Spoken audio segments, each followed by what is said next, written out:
Yo, yo, what up? Believe I'm finally live. Just Nathan Guzman checking back with you guys on the Sunday watch list. Wanted to go over a few things. Um, we have SPY here, S&P 500 general broad-based index for the stock market, at least the U.S. stock market. What I'm seeing right now is a little W-shaped pattern. As you can see, I have the blue lines drawn out. Typically with the W shape, once it breaks over this, it has a little bit more to go.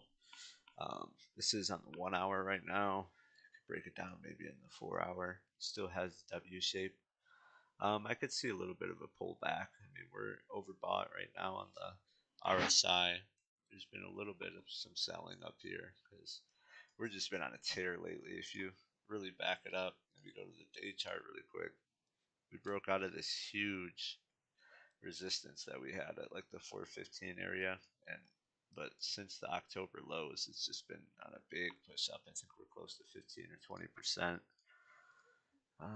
Where's my measurement tool?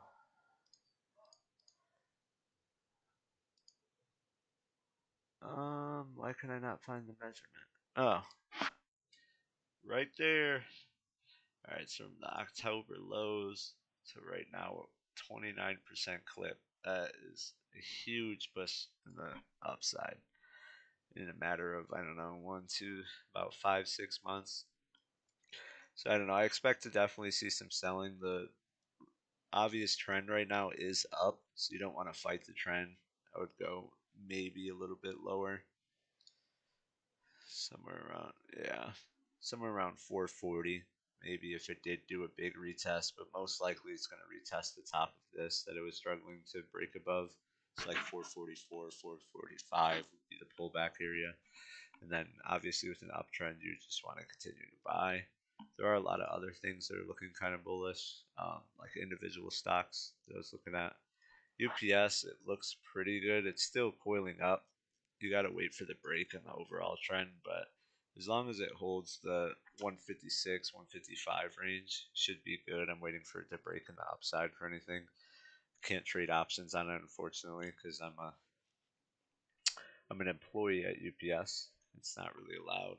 Microsoft, I called out the other day. It's still kind of having trouble getting over this huge resistance. Its all-time high is right there at the 350 mark. So right now, I'm not really looking to get in any calls. Tech has been very overbought. It's kind of a sketchy place. They had good news last week. They acquired Activision. It's a big gaming company that, Call of Duty and stuff like that. So, oh yeah, it shows right here, Call of Duty, Activision. They did decide that they'll keep it on PlayStation, so that's good, I think, for the gaming community. But it's still kind of showing signs of a double top, waiting for it to break above the 350 resistance for any major moves in the upside. Boeing was interesting just because I don't really trade Boeing very often, but it's definitely coiling up. It's been on a little bit of a push. As you can see, it had the same W shape that the S&P that I was showing.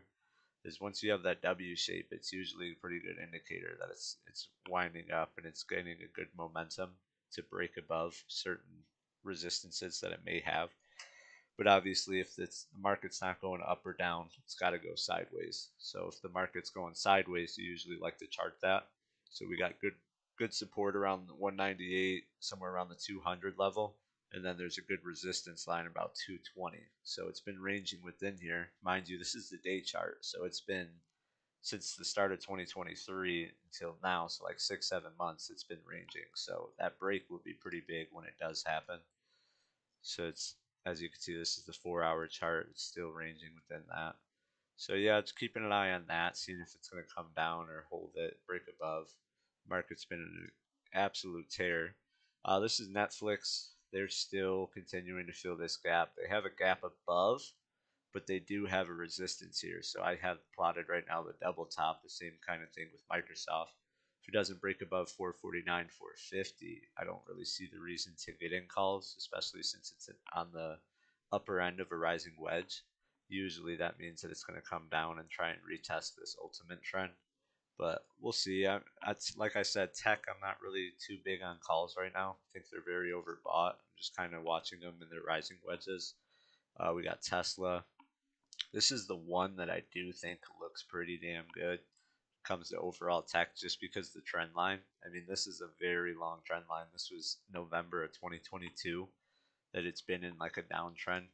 And once you break those ultimate trends, I mean, it's usually plays out to be really big plays because the longer it stays in trend, the bigger the break is going to be in the upside or the downside. So when you see things like that occur, it does its break, its retest, and it's like kind of going. It definitely has a lot of momentum. There's a lot of buyers looking to get in, and a lot of people are thinking that the October lows that occurred, in the market, everyone's kind of FOMO, fear of missing out, want to get in on the trend. So I'm watching Tesla. Like I said multiple times, I'm not really too bullish on tech right now, but there are some decent setups where you can see they're still in a definite uptrend. You got Shopify. I've been calling them out the past couple weeks on Discord. You had the break, the big resistance here at 54.55, and it held a good consolidation after that.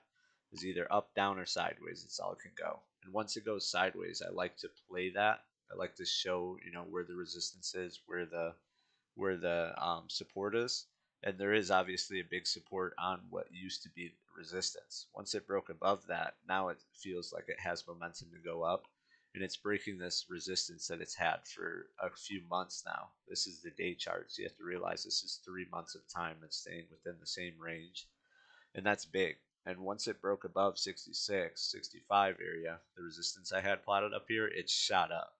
Now I think we're in the means of a retest after every major break of a trend. It usually comes back and retests the major point and makes it the new support because this was resistance.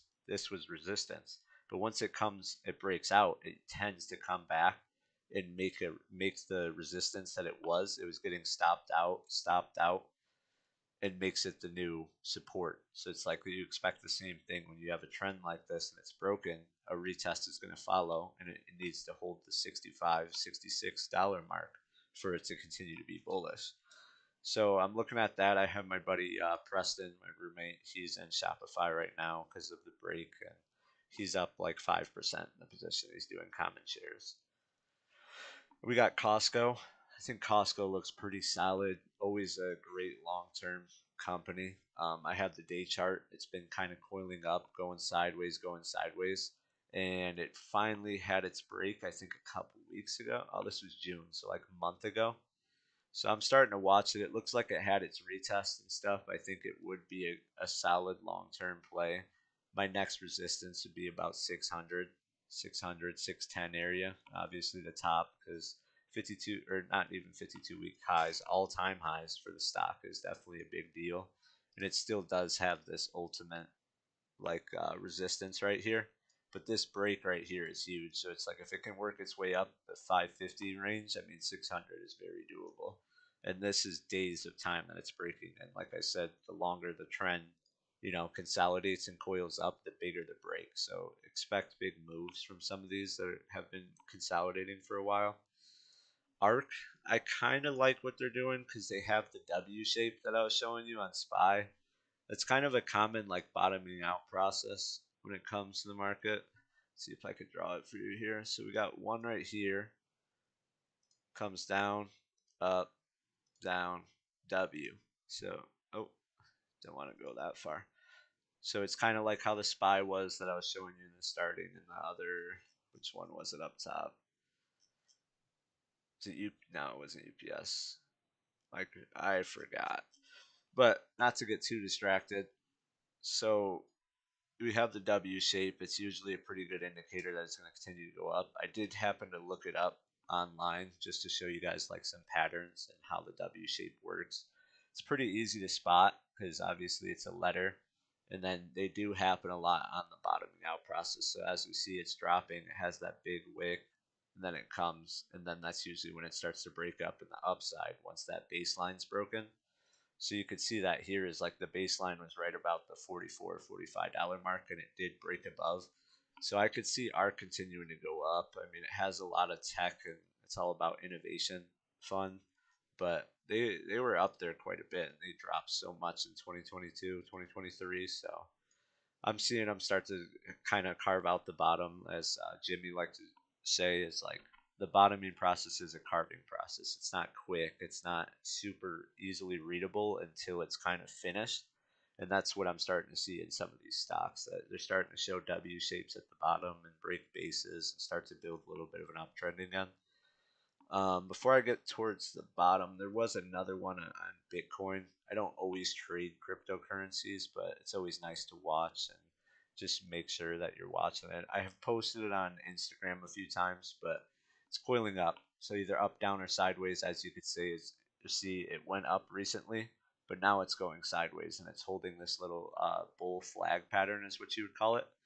And typically, you want it to continue to see it to hold this uptrend, but you know, once it breaks above, that's when the big move happens because this is a day chart. So 1, 2, 3, 4, 5. As you can see, it's been a few weeks that this has been coiling up. So the break is going to be big. It could be in the downside, it could be in the upside, but that's why we draw these patterns to be able to show you the common points of buying and selling. And once those things are broken, that's when you want to be executing these trades. So that's pretty much about it. I don't know. I'm still holding on to Phase and Baba. Baba doesn't look the best.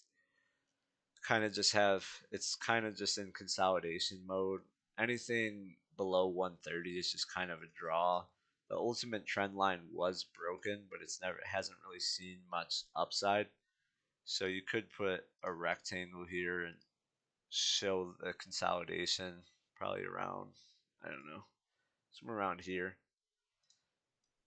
So it's like we're plotting it, just watching it. I have long-term holdings in Baba, so I'm hoping it doesn't fall on the downside, but it's long-term. I'm not too concerned about the price now, or even a couple of years. I'm looking more of 5, 6 years down the road. Um, Baba Phase, they don't really have a chart. I mean, you see that? That's just horrendous. Thank God. I bought. I don't know. I think I'm at like 66 cents, so I'm somewhere down here, but that's just ugly. Nvidia, they're in a rising wedge, as you can see. I mean, they're at all-time highs. There's probably going to be a little bit of selling off going, but as long as it holds the 430, 440 range, I don't think there's any cause for concern. Now, if it does break out of this in the downside, there is a huge gap right here. Big gap to fill. That's a solid, I don't know, from that. That's 14, 15% gap. So it's like if that time does come and it breaks out of this rising wedge, I could see it possibly coming down there. You would still probably not want to enter until 375 is broken, where they started this base and rising wedge, but nothing too crazy. Just a little bit of technical analysis for you guys, show you what I'm looking at, give you kind of a thought process on why I'm getting in and out of these trades. If you guys have any questions or concerns, just comment on the video or message me on Instagram, Discord, any of that stuff. And